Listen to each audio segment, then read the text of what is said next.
যোৱা ফেচবুক লাইভত কোৱা মতে নিৰ্দিষ্ট দিনত এতিয়া পৰীক্ষাৰ ফলাফলসমূহ ঘোষণাৰ প্ৰক্ৰিয়া আৰম্ভ হ'ব।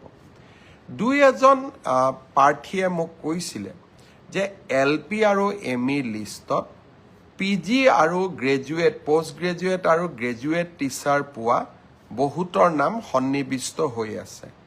আমি নিশ্চিত কৰিম যাতে পোষ্ট গ্ৰেজুৱেট আৰু গ্ৰেজুৱেট টিচাৰত যিসকল নিযুক্তি হ'ব তেওঁলোকৰ নাম যাতে LP বা ME লিষ্টত নাহে, অৰ্থাৎ যি ডাবল এপইণ্টমেণ্টৰ যিটো অভিযোগ থাকে তাক যাতে আমি বহু পৰিমাণে ৰোধ কৰিব পাৰোঁ। আৰু সেই বিষয়ে ইতিমধ্যে বিভাগৰ বিষয়াসকলক মই স্পষ্ট নিৰ্দেশ দিছোঁ। এই মাহত অসমত ৩৫,০০০ যুৱকৰ নিযুক্তি হ'ব, অৰ্থাৎ ৩৫,০০০ নিকা নিযুক্তিৰে ৩৫,০০০ পৰিয়ালৰ মুখলৈ হাঁহি বিৰিঙাব।